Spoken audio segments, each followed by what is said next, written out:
It's no secret, bass feed primarily on bait fish, so it stands to reason they're a lure towards swim baits. Sure, they'll gobble up their share of crustaceans when available, but often position near schools of forage fish.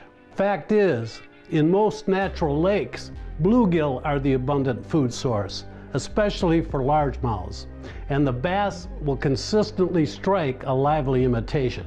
Hi guys, and welcome back. I'm Kim Stricker, and in this video, we're going to assess some proven ways to rig a Yamamoto paddle tail Zako. And we're going to do that visually from our hook and look underwater point of view. And we'll closely examine the lure's action and variances of each presentation. After all, seeing is believing. First, let's look at the original Yamamoto Zako, which was designed with a straight forked tail, which is perfect as a trailer on a vibrating jig. A vibrating jig imparts a lot of action and vibration on its own, and I feel a trailer with a more subtle, tight action works best with one. On the other hand, the paddle tail Zako has the same wider shape as the original Zako, but with the addition of a rectangular shaped paddle tail that offers a wide kick that entices fish into striking.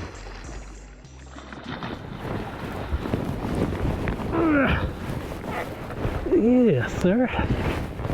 Now that was on just a regular squadron swim jig head.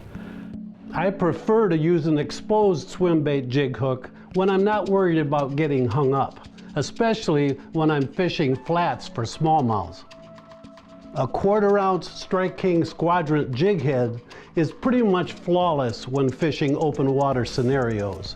And as you can see, rocks and pulsates along with the kick of the Zako's paddle tail. Next up, a paddle tail Zako makes an ideal trailer to complement a swim jig. When a larger profile is desired, a swim jig is an excellent choice. However, they have minimal action without the addition of a seductive trailer, and it doesn't get any more seductive than this. The design of the Zako's segmented tail allows the paddle to kick more freely and wider, giving the swim jig its alluring appeal, an appeal that's irresistible to fish.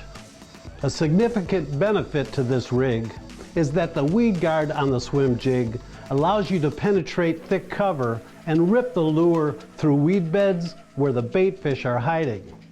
Look how the tail kicks as the swim jig falls. Furthermore, a swim jig works well along the bottom and through scattered wood. Ooh, yeah. Yeah. Come on up here. Yes, sir.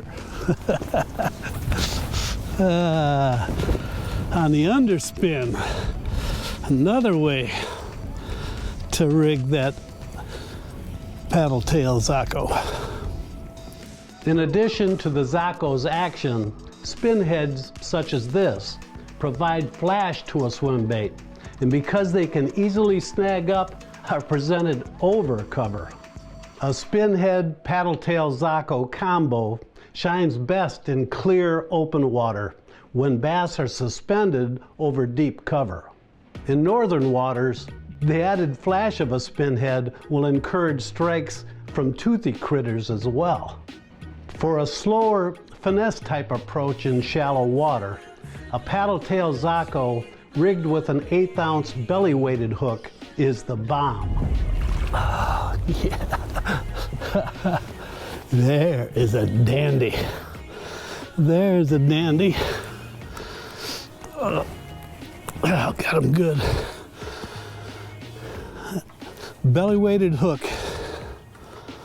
1/8 ounce, and I'm just swimming this slowly over the shallow flat. It's only about 4 or 5 feet, but working it slow, the water's still cold.